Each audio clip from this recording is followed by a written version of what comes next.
listeners and readers of AwardsWatch.com. This is the AwardsWatch Podcast, episode 172. I'm your executive editor, Ryan McQuade. No Eric this week. He's flying on a jet plane. He's going home today. But I am joined by Sophia Ciminello. Hi, everyone. And Dan Bayer. Hello. And we are doing this on Monday, February 27th. We are doing it a day after a very busy weekend. We had, 8 HCAs. We had PGAs. We had the Annie Awards. The NAACP Awards were this weekend as well. Bunch of parties. And then, of course, there was the Screen Actors Guild Awards, which can be still seen on YouTube, Netflix's YouTube page. You both watched them last night, right, guys? You both watched them? Oh, yeah. Yeah, of course. Before we get into any of the winners, and it's going to be essentially, I think this is the calm before the storm, because next week is going to be a big episode. Next week's our final prediction. It's going to be a really long episode. You thought our nomination episode was going to be long? After what happened at SAG, I think it's going to be a really long episode. We're going to have as many of us on here as possible. Gonna be a doozy. It's going to be a real doozy. But we're going to kind of just teasing here. So what I'm just saying is, like, this where is going to be where we kind of give our maybe pre-thoughts of what we're feeling right now before the voting opens up later in the week, before the think pieces like we were mentioning, before the negative campaigning, before any of the second guessing by Academy voters, before all the ballots are in. Because by the time we record next week, we'll be pretty darn close to the finishing of Oscar voting. We'll be in the back end of it, at least, for sure. Yeah. So what did you guys think of the ceremony for the SAG Awards? What did you guys think of, like, the telecast? I thought it was great. Yeah. Like, if this is what a streaming service awards ceremony looks like, I say give me more. 1.2 million people watched it live, if I'm not mistaken. When it was airing on TBS and TNT last time, it was like 1.8 or something. So that's not even not a that significant bad. On a first go round. And wasn't even marketed or anything, you know? Yeah, and that's we're the not thing. Even like, at 24-hour numbers. Yeah, no, it's nice too to have it on YouTube, because I don't know, I just felt like more people were talking about the SAG Awards than ever before, at least in my experience. Part of that is certainly my Twitter algorithm, but it's also just it just felt like the conversation was going on around that, and it felt like people who had never watched the SAG Awards before were watching them this time because they were available so easily. And I loved not having commercials and having montages instead of previous winners, and getting the opportunity, I think, to see longer speeches. That was just really nice. Yes. Like, not having people played off. Everyone had their time. Like, we don't get that great James Hong moment at the end on cable necessarily. No, they I mean, my God. I believe they rushed off or they were trying to rush off the Black Panther ensemble in 2018, because I remember, like, Chadwick kind of needing to stop and start, and so they've done it many times, and that's always this thing of wanting to keep that show to 2 hours. Now you're on streaming, so you can take as long as you want. I believe it was 2 hours and 19 minutes total, if I'm not mistaken, which 2 hours and 15 minutes, which is not bad for a show like that. I did go back and watch it because I did not watch it live. I was at a really bad concert, and and not the concert itself. The experience was very bad, and I wanted to just see it because everybody kept saying online the fluidity of the show was really good. Obviously, they had no host, they had no commercials. And that really kind of worked in its favor, I think. And this is technically a test pilot for them because Netflix will have it on the platform next year, as well as, I believe, on their YouTube page. Maybe we'll see. But overall, good for them.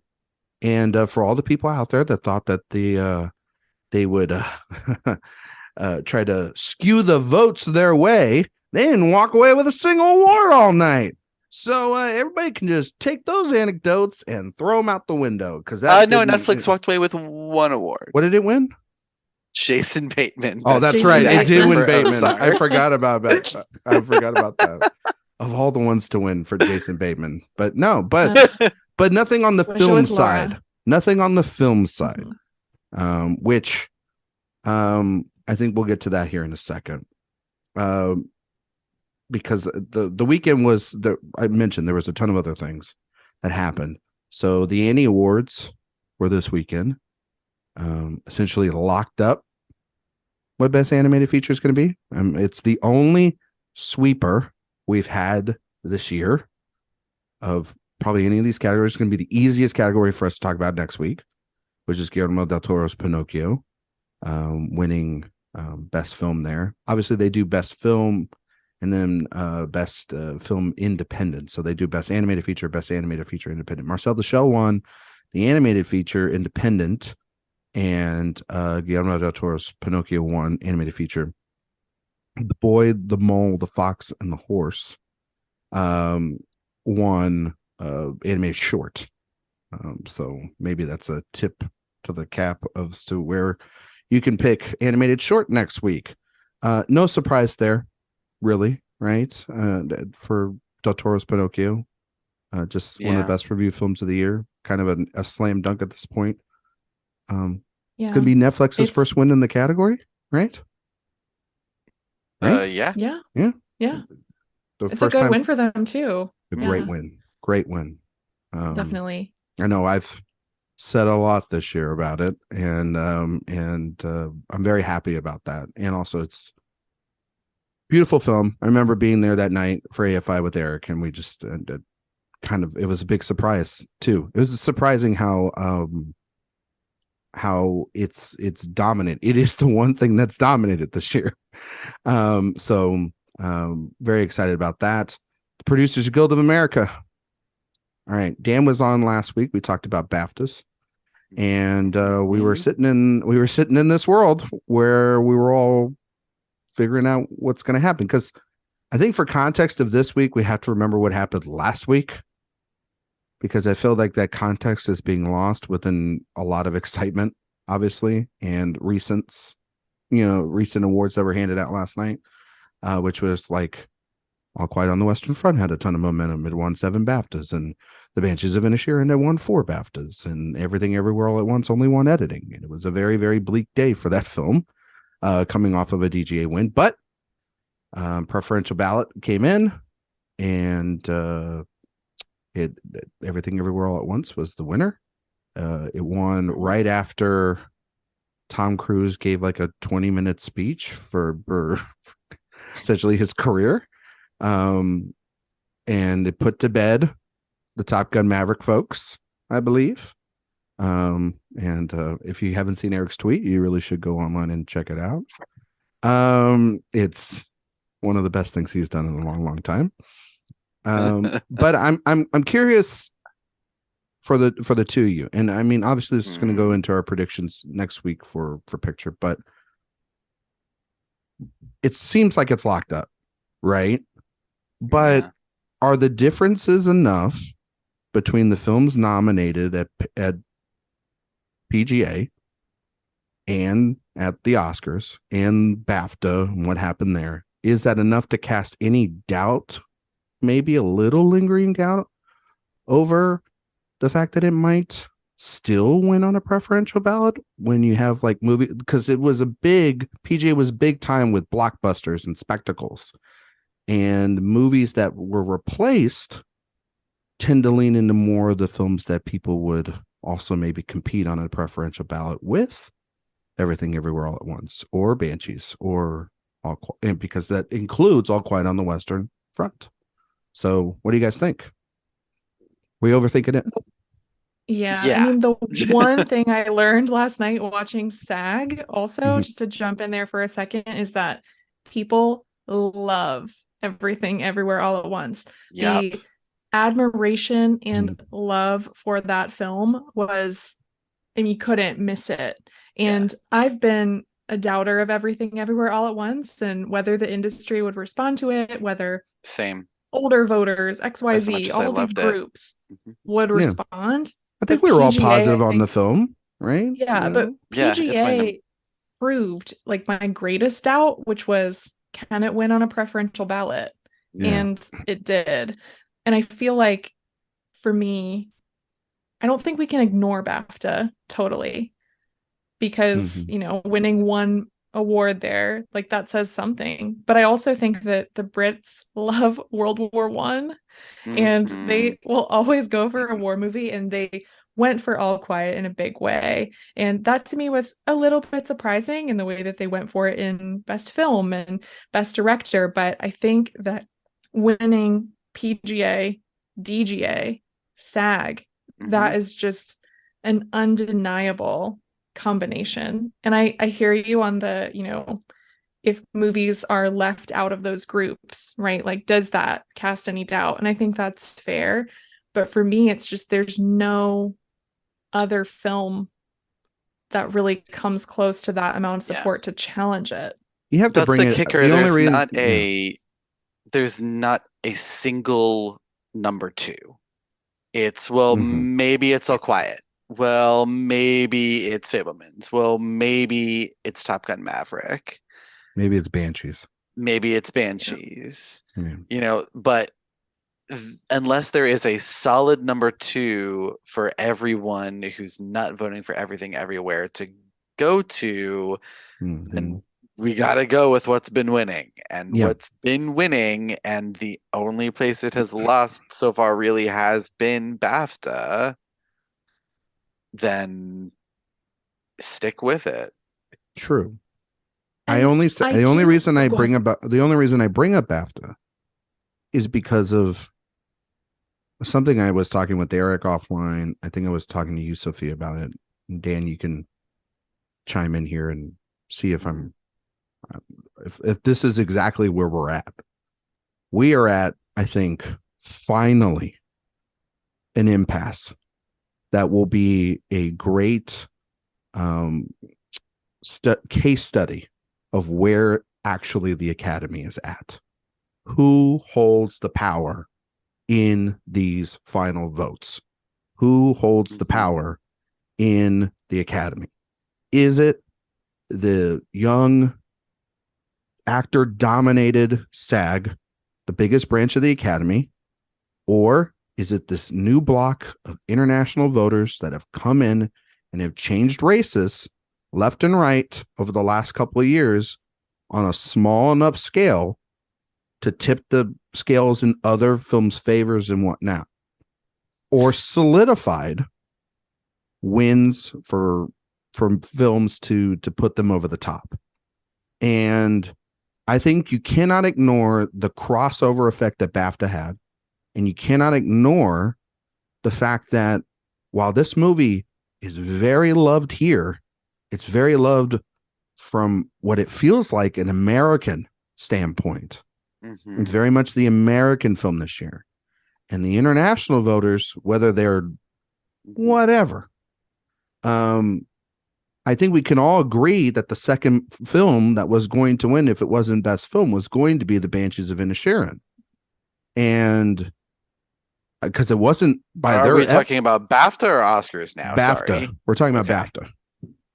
Gotcha. There's no way that Everything Everywhere was going to walk away with just editing and Best Film. And I don't know how many races it was in second place there, because they didn't give it anything other than editing. And even that was a kind of like a editing, like based off of like what they were giving out on the day. You're like, oh, I thought they would just go with, you know, a little weird. A little weird. It's a little weird. And so that's where we sit on two ends of the spectrum after SAG. We sit on a sweep, and we sit on a near to pretty much a shutout. So where are we at? It's going to be really fascinating. These 2 weeks are going to tell us everything we need to know going forward. And it may not be 100% like Holy Bible, but we have been hanging on stats for years for certain different things. A lot of stats were broken. We're going to talk about them here soon. But the number one thing we've been trying to do is we've been trying to find patterns that can kind of give us the breadcrumbs enough to predict these things going forward.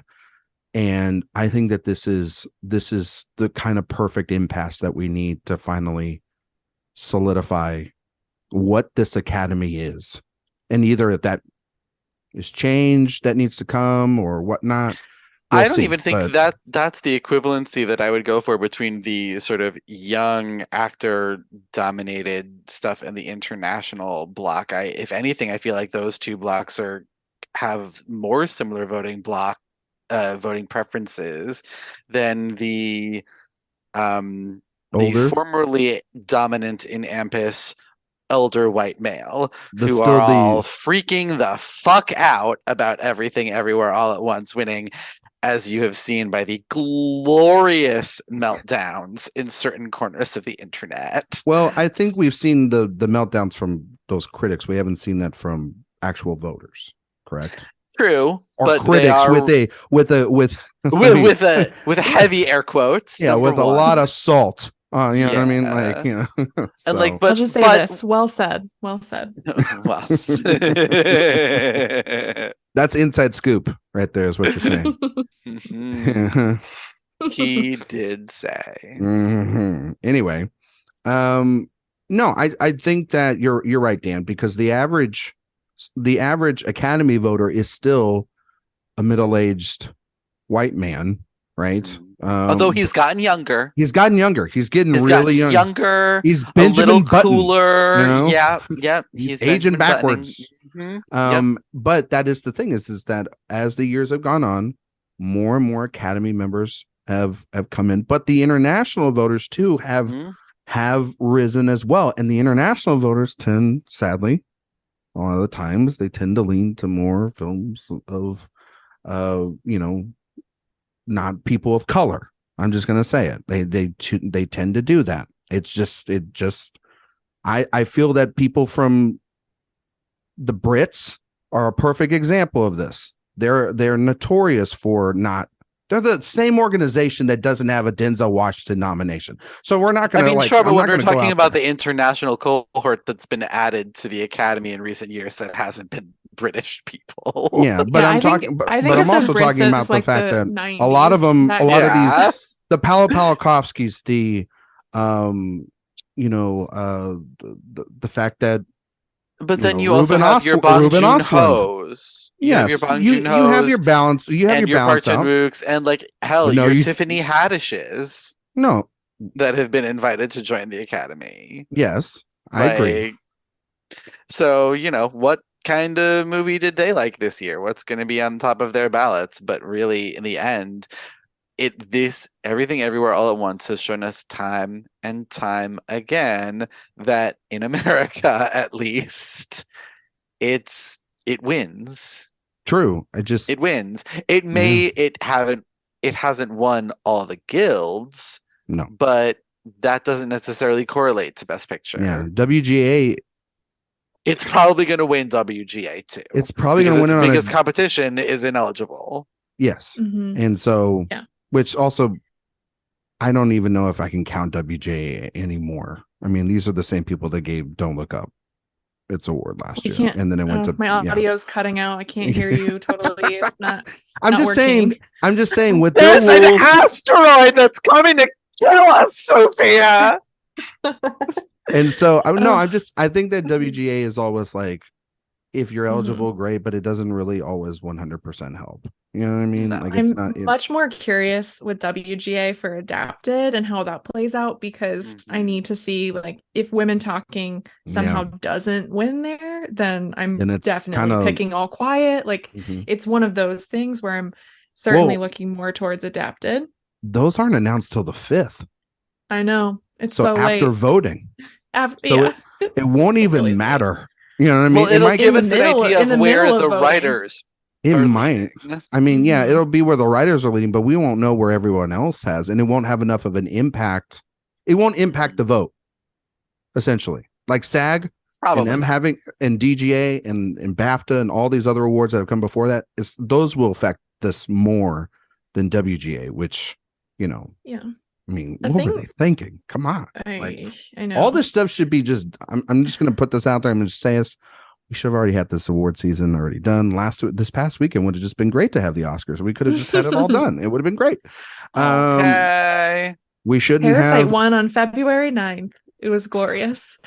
I have gotten like all my memories on Facebook in the past few weeks have been from past Oscars. And I'm like, oh, those were the days. Those were the days when we weren't doing it during the middle of a goddamn film festival. Yeah.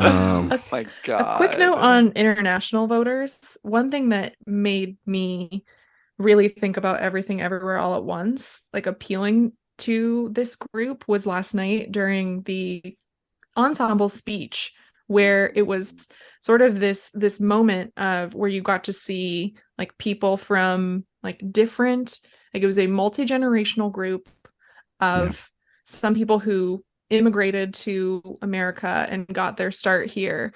And I feel like that is a story that would reach especially young international voters who, whether they're still working abroad or they like just moved to the US and started working, like that's something that really will connect with them. And like mentioning like, are people watching this in Hong Kong? Like that's something I feel like that like when people hear words like that in speeches that they aren't used to hearing at these types of awards shows, I feel like that can make an impact.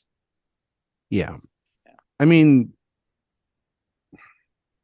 this thing is, it's clearly the winner. I was just only putting this out there because of the fact that BAFTA does have a ton of voters from the Academy that cross over. It's like 6,000 voters, if I'm not mistaken, that cross over with size, it's like 6,500 of the 9,500 crossover with the Academy. And that's a big difference. Now, there could be crossover, obviously, with SAG. And also you have to take in consideration, I'm just putting that, you got to take into consideration the after part of SAG AFTRA. And you have to take in the whatever the damn TikTokers, right? And the influencers, whatever their percentage are. Because clearly I would assume they voted for, I mean, everybody voted for Everything Everywhere All at Once. I want to know what TikTokers voted for Sam Elliott. Right.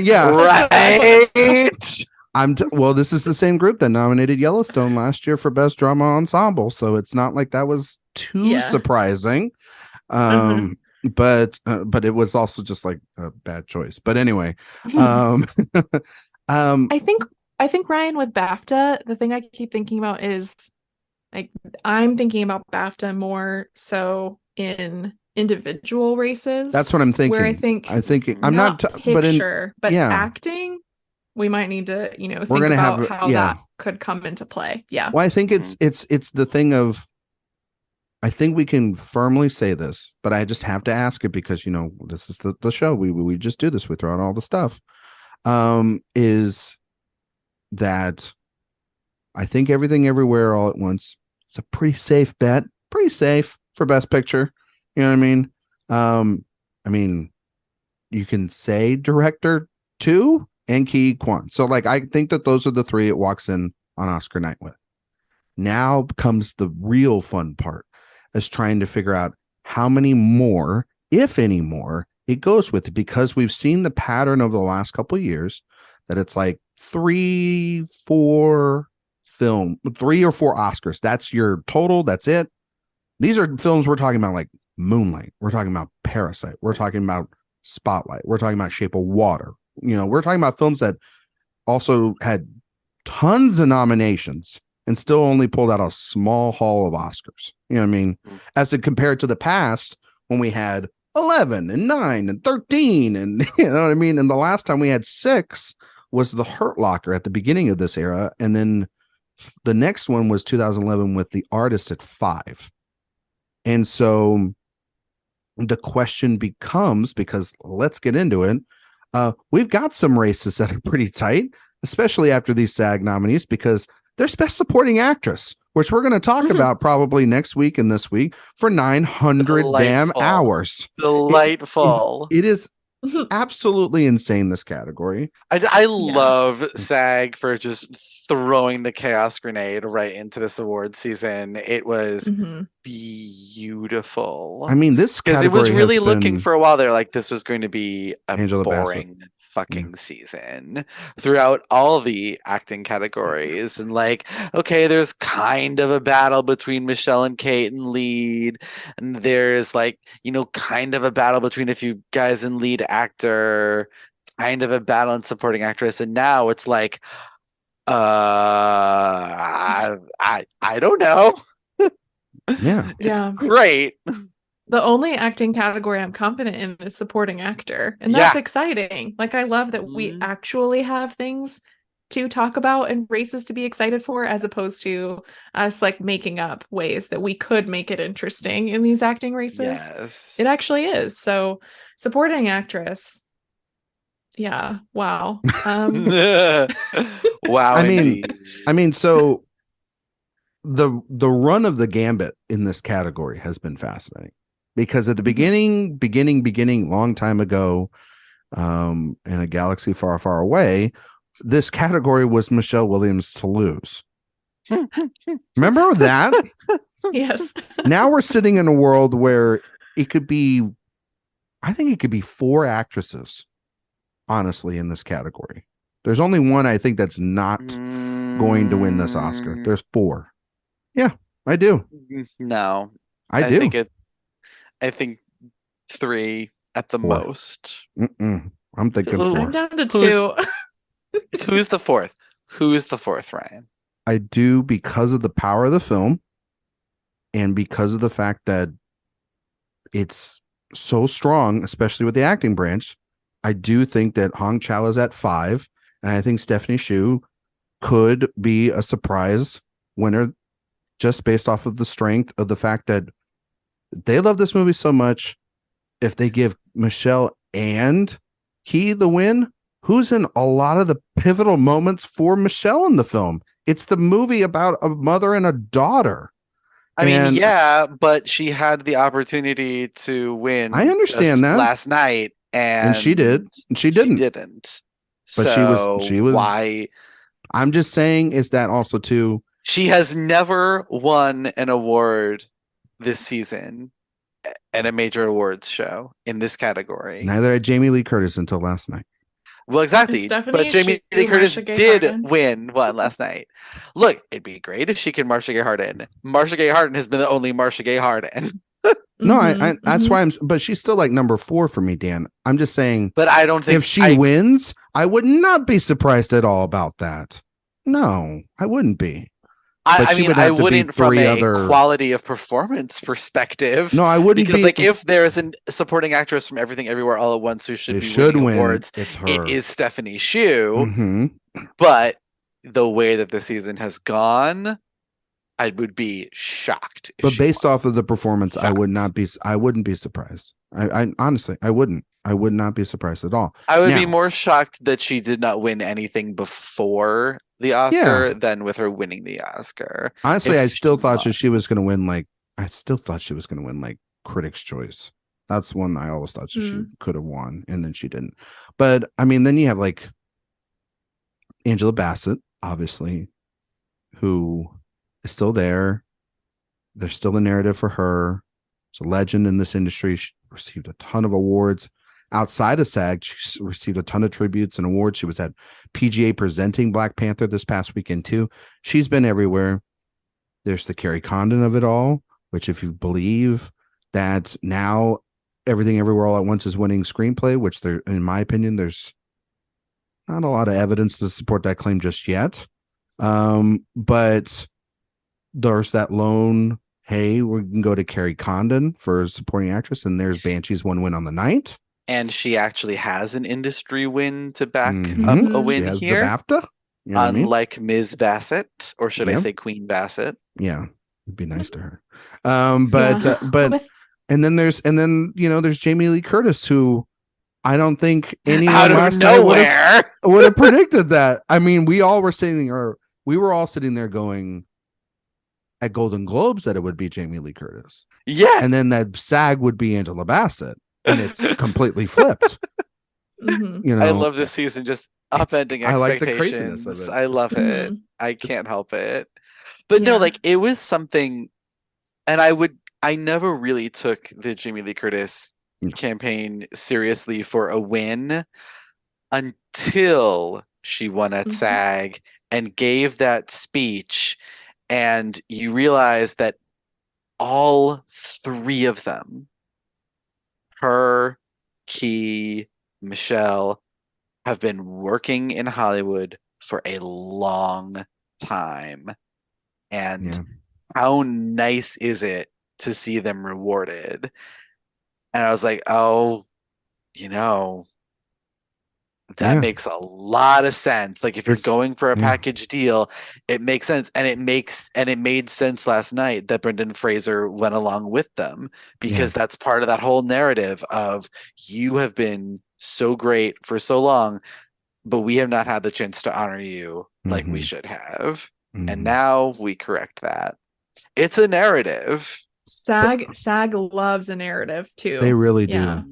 But I guess that's a good question to ask, because last night was history of the fact that one studio won all the acting awards in the film categories, and the first Asian and well, yes, to win, in supporting actor and lead actress. But I don't know. I mean, not to tilt your hands, guys, for next week, but I don't think that I think that, Sophia, what you said earlier is correct. Like, BAFTA is going to be the thing that we look at in terms of these acting categories, the techs, to kind of balance out. And I do think that there's going to be a give and trade. I do not think there's not going to be a situation where the BAFTA 4 all win or the SAG 5 all win. I think that there will be a middle ground between that, because of the fact that that's that's all one studio. You know what I mean? Like that, like I know that people don't think about that, but that could be one thing that is brought up a lot. And, the Oscars do love to spread it amongst not just various films, but various studios for various awards. They, they have done so for the last, it feels like they've done it for the last 10 to 15 years, never more so. So, because we don't see a lot of these things dominate, but how much can all these narratives stick? 4 narratives like that sticking, especially all 3 of them coming from one movie. That's very hard to do, even though it is the front runner. You know what I mean? Well, and that's the tricky thing, because quote unquote career wins at Oscar have been very rare of late. Yeah. Even when they have had the opportunity, they have said, sorry, Glenn Close. Or they've gone the other way, Dan, where it's a coronation. Exactly. Like an Allison Janney is like one that I'm like, I always think back to. It's like, that makes sense. She's been in television and film for like 30 plus years. This makes total sense that she's getting all of this. And Gary Oldman that same year. Gary Oldman. They have them. But those Francis, two were sweepers. That's what I'm saying. And we don't have a sweeper this year. When it is a career narrative, the person usually sweeps. Yeah, and that's the Brad Pitt. Yeah, Pitt. Even and Dern that year. Yeah, you know what I mean. That's why I was always worried about Angela Bassett, because I thought I was excited that she got in at BAFTA, but I always saw Carrie Condon taking that, and I thought, okay, is this going to be a situation where it's like Stallone and Rylance? But then I thought, actually maybe not, because and then Sylvester Stallone was hated by SAG and he didn't win there, and Angela Bassett will. But her loss last night showed me that I sadly think that she's out of supporting actress at Oscar for the win, because she had to win there, I think. So it's, for me, like, I won't reveal my predictions for next week, but I will say the Jamie Lee Curtis speech was very compelling to me, and the idea of how many people were very into that speech. Yeah. I think also she was very smart bringing up the ring that Tony Curtis gave to Janet Leigh. I'm not going to speak in euphemisms. Like, she was smart connecting herself to that Hollywood lineage. Like, and also making a joke about the fact that, yeah, I know you guys think I'm just some Nepo baby, and making,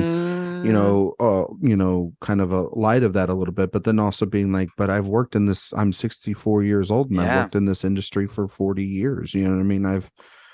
That's still not easy to do. I think people lose that in that kind of argument. It's just like, yeah, but you can be a Nepo baby all you want, but if you've been around for close to, 5 different decades, you've earned that. You've earned that. That means you're pretty good too. But then also she did something in her speech beyond just her narrative that I think that that she's been doing all season. So I sat there last week. I sat here on the show, and Dan and Eric asked me, who am I predicting for Best Actress? And I predicted Michelle Yeoh. And I said, but Kate will still win the Oscar.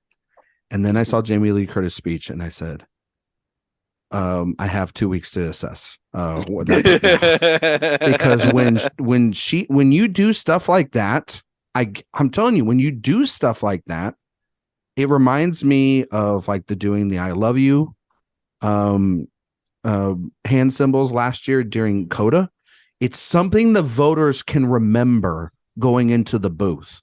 So when I say Michelle, you say Yeoh, and the whole damn room did it like it was a rock concert. I sat there and I went, yeah, that's insane. I've never seen that before. Reminded me of like when Jamie Foxx won for Ray, and he did the he did the and then and then everybody went, oh, and it was the call and response. That's very smart. He did that early on, and it stuck in people's minds, and it carried them over the top. And she has been on podcast, not even talking about herself. She could care less about herself, really. She's been focused. All did last night. I mean, they are full steam ahead of, they could lose every Oscar. It does not matter. It is all Michelle Yeoh. That is the push. And it's going to be really interesting. It goes back to BAFTA. It's like Kate had been was the last ditched hope for a sweep, if you wanted to be that person for a sweeper, and she lost here. I still think it's very close. This is not like, this is a nail biter. Oh, this is one where we sit back and we go, man, can I look at the sheets? This is a vote total race. This is a vote total. This is a perfect case for why we need to see the tallies, because man, this is going to be a too close to call, recount the ballots kind of category. But her speech I would love a 1968 tie. A tie would be amazing. I mean, honestly, it would be the right time for a tie, because both of those performances are just so damn good. It's hard to pick between the two of them. I know that everyone's like kind of been out for Kate because the love for Michelle, but also too, both of these women love each other, and I mean that actors on actors where they did it together. That's one of the best things that I've seen this year. They've been full on supporting each other this entire season. But Michelle Yeoh's speech last night was just it got perfect. Me. It was beautiful. Somebody should tell her though to get the hay or the crinkly fries off of her dress. It was like getting on the mic. The packing material. It was like when she realized that too, it was so cute. Yes. She was like fuck, which again, it was great, and thank you Netflix, for having that, so then we can actually not have to be PC about it or it be blurred or anything. It's just raw emotion in the moment, and it's exactly how somebody who's been working their entire life to get to this moment would exactly feel. And I thought it was great. Ki Kwan, I mean, my God, just the man never disappoints on this. Never disappoints. Front. I mean, I agree with you, Sophia. He's like our closest thing to a lock we have. Yeah. Even though he didn't sweep, which it still will blow my mind that he didn't win the BAFTA. Like and it went to Barry. That's the But thing all week. I do love Barry though. I love Barry. I love that he has an award for that performance because every time they play that same damn clip, I'm like, oh my God, I love you. They played that clip again this past weekend. Oh my God. It's so the good. Clip. It's the clip of again in 2 weeks. It's the clip of the movie. You know, that one's the clip, and I got to tell you, the clip that they've been using for Colin Farrell of like, oh, I guess you weren't really nice, were you? Where he's drunk and he's talking to Brendan Gleeson in the bar. That one that's been used a lot recently, and I'm like, yeah, that's actually a really good clip. It is a good one. Yeah, they did a good job with clips. Take care of you. Yeah. Yeah. Actor. We talked actor. Let's do it. We have not talked actor because this is another interesting one. This is wild. Especially if you look at all the extracurricular activimes last night. Austin Butler may not have won an award. He was everywhere, wasn't he? He definitely won. Colin's like, why can't I help Sally Field up? What the hell? You know what I mean? I loved Harry Shum Jr. escorting Michelle from their table, saying, "No, Austin. No, Austin. I got this one. No, Elvis. My favorite picture was Sally Field in between Andrew Garfield and Austin Butler, and I was like that is truly your legendary status cemented again. Beautiful. Right? I mean, just a sandwich we all want to be a part of. You know what I mean? But yeah, I mean, Brendan Fraser went up there. 95 metaphors about the sea, withstanding, gave a really good speech. You know, it's a real race. This is just as close as because the thing about it is that I think we were all kind of sitting here a couple weeks ago before BAFTA thinking, well, Farrell will win BAFTA, and then we will have a fight between Austin and Brendan Fraser here. And then that's where our conversation will go. And then Farrell did not win that category. And it went to Austin Butler at BAFTA. So then we kind of all thought, okay, well then Austin Butler is definitely going to be the one that wins over at SAG. And now Brendan Fraser is one. So we go on now with what carries weight. Does the narrative carry weight, or does Best Picture carry weight like it has over the last many couple of years? Does that makeup category now cement who's going to win Best Actor, Dan? Like, I mean, because to have something for The Whale to go alongside it, for him to be a lone nominee and not be a sweeper, right? Like that we've been talking about, or not a lone nominee, a lone winner. I mean, but that's the thing. Like, without the Best Picture nomination for The Whale needs to win makeup in order for Brendan to win actor, or Hong Chow, evidently, since supporting actress can go to anyone at this point. Since apparently she's the only one who has never won anything. Predicting her now is like predicting Vanessa Kirby 2 years ago. Yeah, because it is a chaos pick. I got it for it. I would love. I do love Hong Chow. I mean, I love her in general. Tortillas, and, like, tortillas, she's my delicious pick of that nominated bunch, but like she should have been nominated for the she's menu. Not winning. She should have been nominated for the menu. It's a body of work award. Yeah. Clearly. Yeah. When someone has two roles like that in a year, it's a body of work award. It is. You get nominated next year for showing up. Oh, I would love that. Yeah. I watched that recently. I just saw that this past weekend. It was really good. She's so funny in it. Like her dry sense of humor. Oh, I love it. I love her. Great on Poker Face too. Oh, is she in Poker? Everybody's in Poker Face nowadays. Hong Chow in episode 2 of Poker Face as a lesbian trucker. It was everything that I. But Sophia, ever you would wanted. you would have to figure out what peacock is. Are you calling me an old lady? Is that no, I'm saying that nobody knows what peacoch is. I was like, I have been at the end of that joke many times, but that was not. No, the only age jokes around here are reserved for Eric. It's true. Okay. Yeah, no, that's true. I would have to find it. Although What if I watched something on Peacock very recently? Indiana Jones. Did you watch the unrated Megan? I watched The Traitors, that reality show on Peacock. Oh, which I highly recommend to everyone if you need it's to turn your brain good. off. It's good. If you need to just not think about this award season, go watch The Traitors on Peacock or Physical 100 on Netflix. Because my God, what I'm telling you, Dan, you love it. It's a wonderful show. Okay. It's very you know what? It's very innocent. Weirdly for like a kind of like American Ninja Warrior sort of kind of like style. It's like they're like it's very wholesome. People are very nice on it. Like kind of hurts. You're not selling it right now. It's very bingeable. It's very bingeable. A lot of good looking guys. Nice American Gladiators doesn't sound like a lot of fun.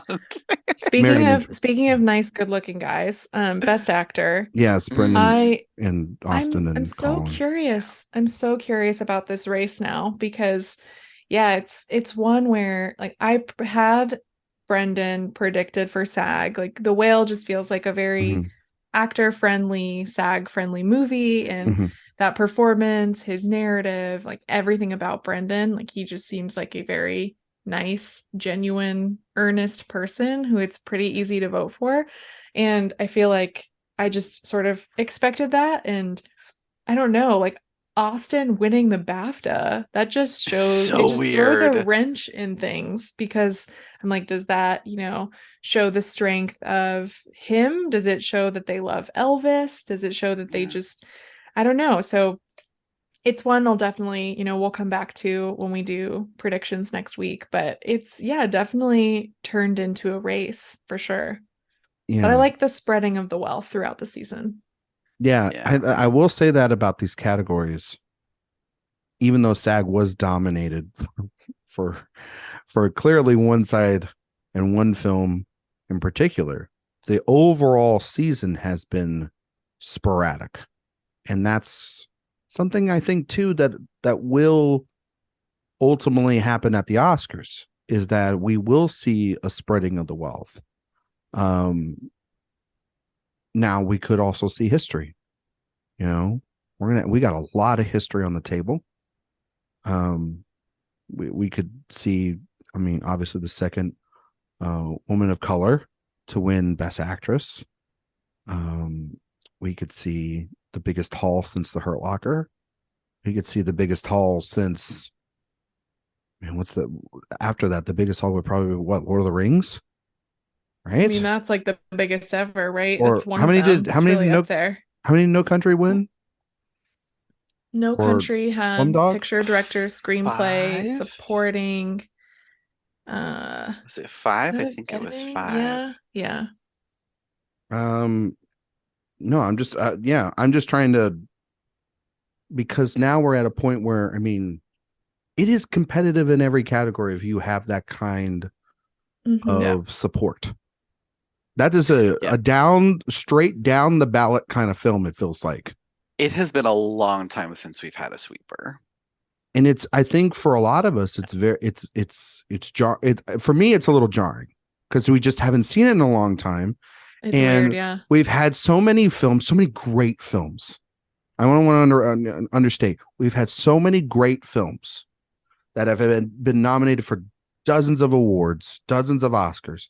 And it just feels, it's like, wow, this is the one that finally breaks through. And it's a bit it is another thing that's quite surprising about the film, but it's also the perfect thing about it's the movie that clearly, like Dan, you said, is the #1 film. And I wouldn't even hesitate to guess that it's going to win #1 on the first vote for Best Picture. I still think it's two. And the other thing is almost in every other category, it's either 1, 2, or 3.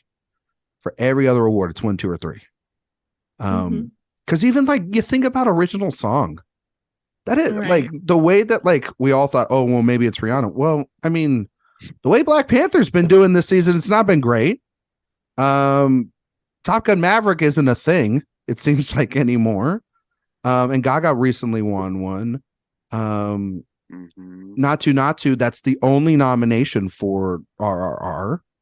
Um, and while we can't all wait to see that performance on the Oscar night, if they're voting straight down a ballot, that kind of helps that song.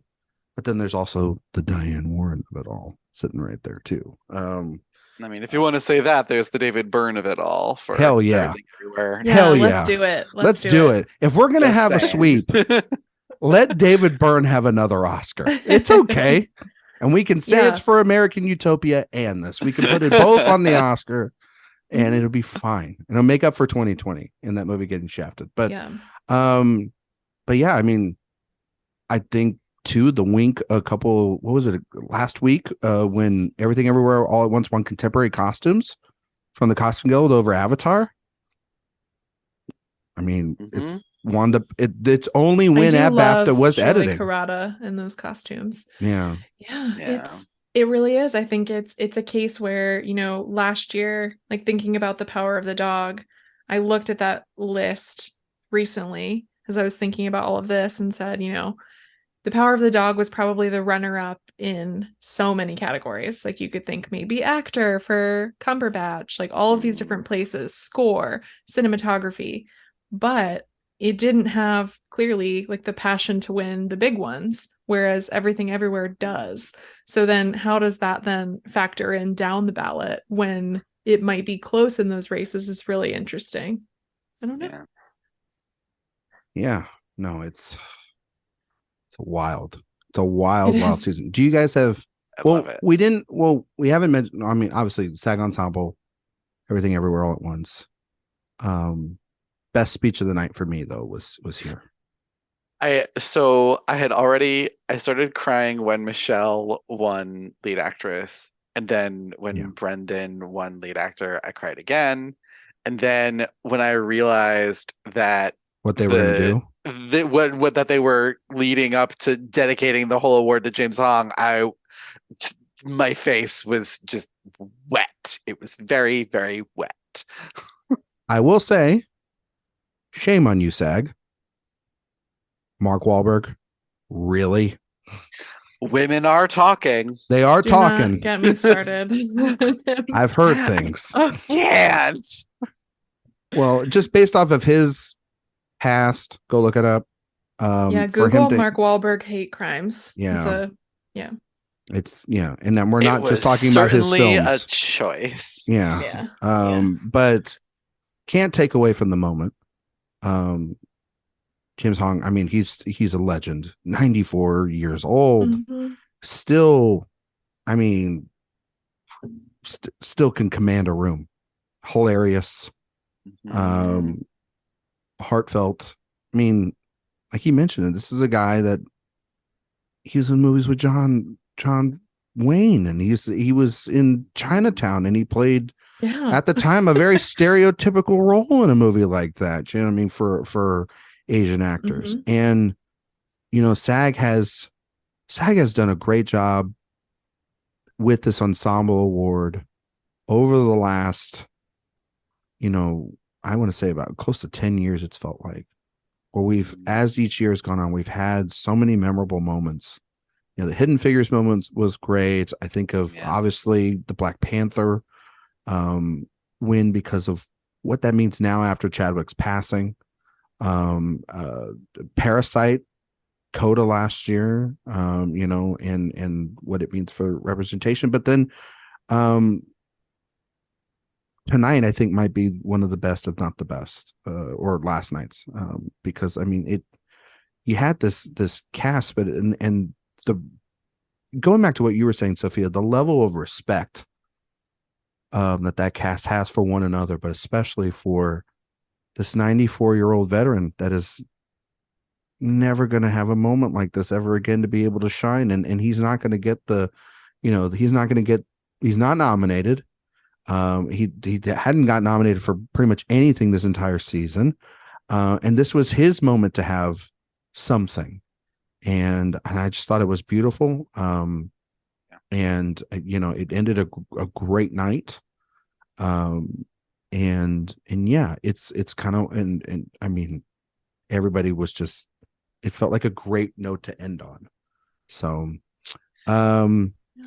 Anything else about really SAG? perfect. Anything else about SAG? I'm just so glad that we can have like no bleeping. Oh, on the show? And I was or on our show or on SAG? on the SAG show. Okay. Like when it was on cable, everything would be bleeped, and it felt like there was such a, push to get things in by time. But having it this way, there wasn't that push, and everyone had that 45-second time limit, but they didn't play anyone off. Remember a year ago when it was an hour? Yeah. Or 2 years ago when it was an hour during the pandemic? When it literally could have been an email. I forgot about that. Yeah, remember when they were just like, you know what? And Viola almost like flipped past her chair or whatever at home. I loved that moment so much. Yeah, it was great. SAG is pretty iconic. SAG is pretty iconic for their moments. Honestly, I mean, their TV choices were wild, unhinged. Like, yes, I thought they were going to carry that over, and I mean, obviously they didn't in the film, but starting off the night with Jessica Chastain and Sam Elliott,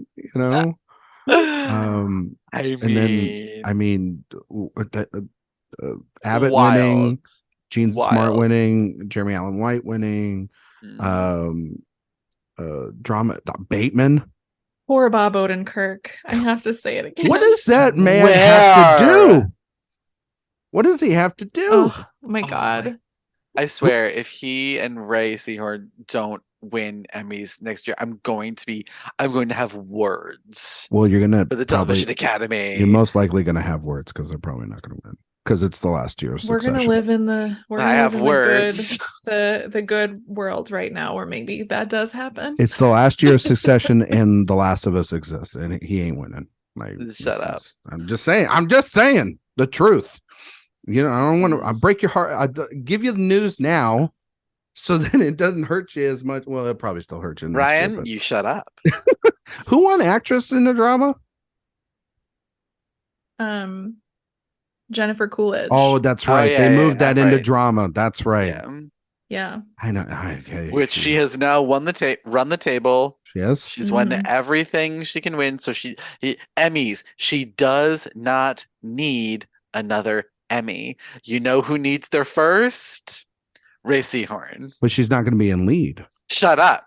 They're going to probably. Well, no, that'll be they interesting. May. They put her lead last time. Oh, they put Ray Seahorn last time in lead? The last nomination she got for the show, I think, wherever it was in lead. I'm pretty sure. I thought it was supporting. No. She was.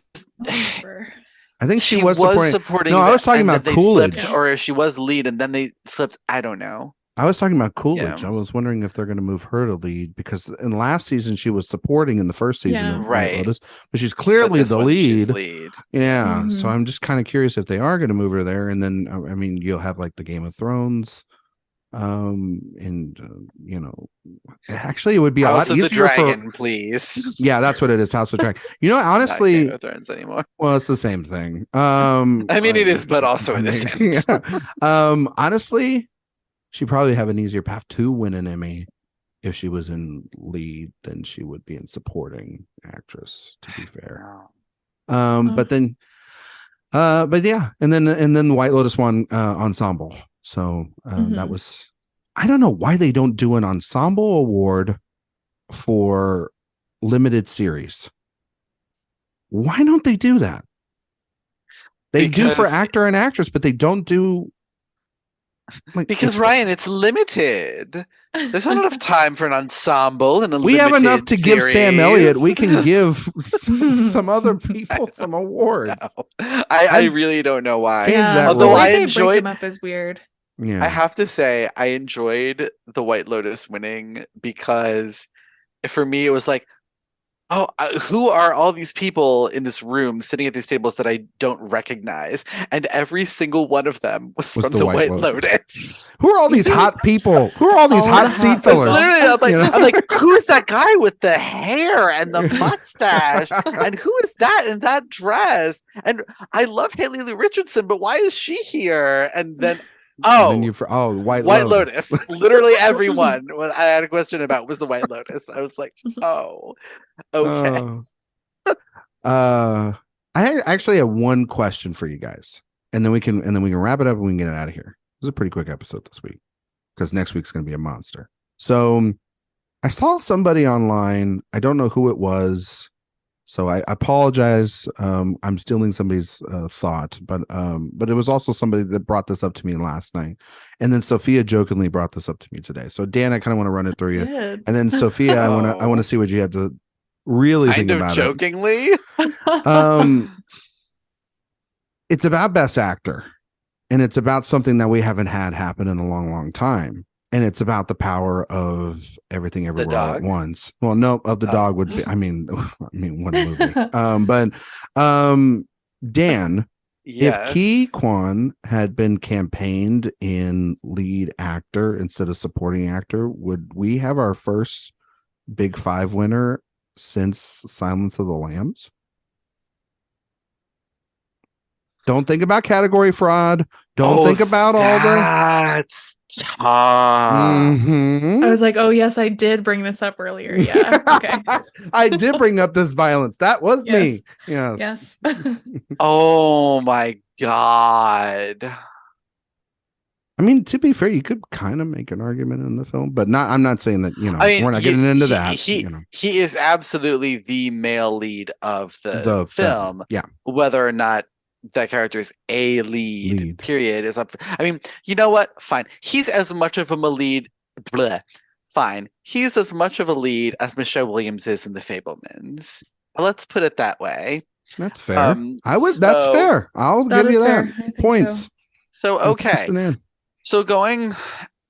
Technically, Brendan Gleeson and Stephanie Hsu in this category are also all leads. Yes. Yeah. Jamie Lee Curtis technically is a supporting performance in Everything Everywhere. Absolutely. She is. Yeah. So her winning is like, technically you're correct. You're just not right in giving the right person in the film. It's, oh my God. I don't know. I'm tempted to think that he probably would, just because of the power of film. The consistent outpouring of love for him, and not just him, but also the film. Because there's also been that kind of love for Brendan Fraser, but he hasn't been able to convert it as much, I think, because people are more divided on the film, which is weird to say that about The Whale when comparing it to Everything Everywhere All at Once, but that's where we are. I kind of do. I think because he's been such an effective campaigner, and I use the word campaigner really loosely. I don't think what he's doing is campaigning. I think he's being very genuine. Yeah, this whole time, but that's what makes him such a great campaigner, is that it is so genuine. But man, that's tough because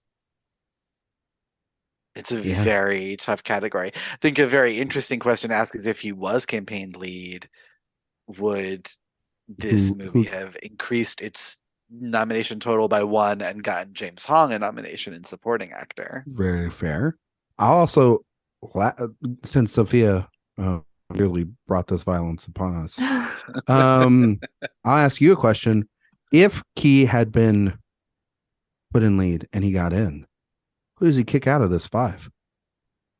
An Oscar. Paul Mescal. Can you say that loud for Eric to break his heart? Bill Nye.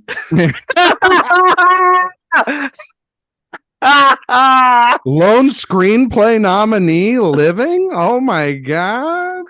The power of Kazuo, Also, I'll just tell you, man, I don't think Everything Everywhere would have gotten the Big 5, even if he had. It still might not, to be fair, but if we look back on the night, it still might not get the Big 4 that it needs to then have that. But if we are playing that, I mean, it would be the closest film to win the Big 5 since, yeah.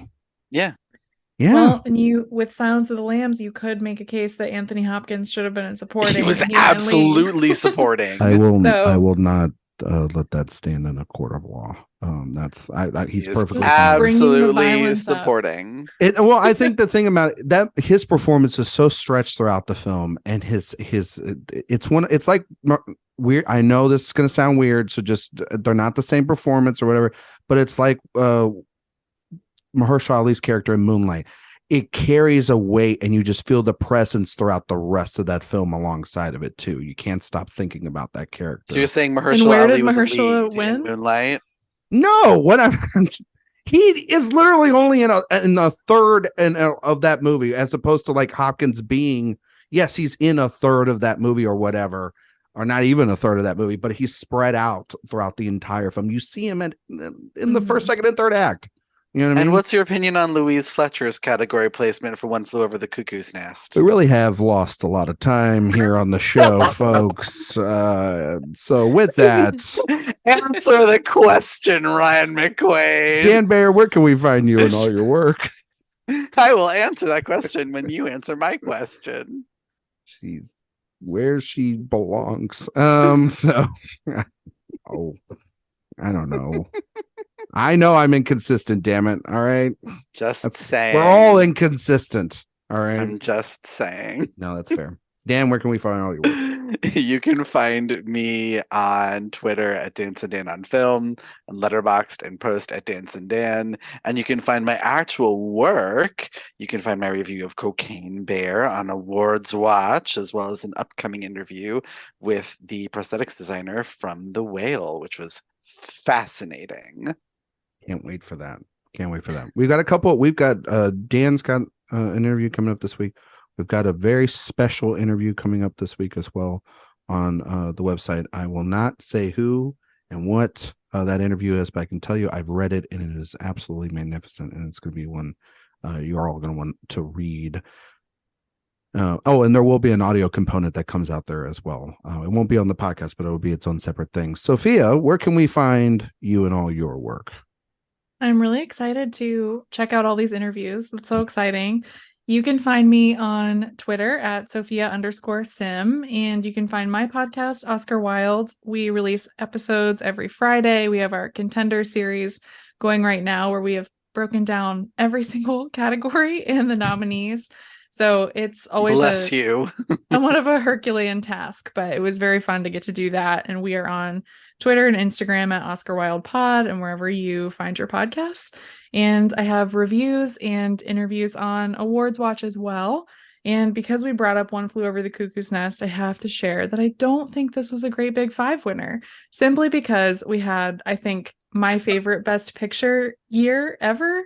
The other nominees were Barry Lyndon, Dog Day Afternoon, Jaws, and Nashville. What a lineup. What a lineup.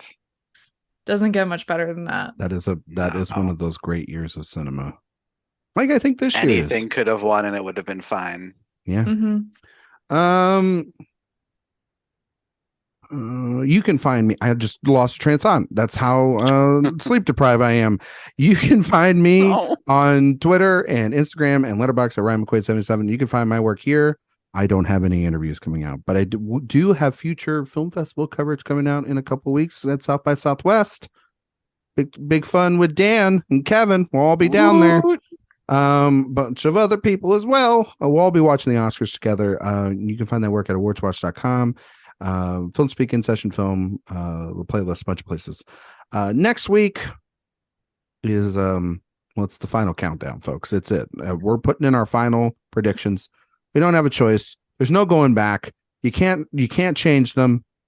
These are the I'm sure everyone's going to try to change them at the last I will change mine until the start of the awards show. 5 minutes before. I don't know what's winning cinematography. But honestly, I don't. That's a good question. I love how we don't know anything. It's so fun. And that's why next week's show is going to be so much fun. I cannot wait for it. And I can't wait for you all to listen to it. But until then, we will see you all next time.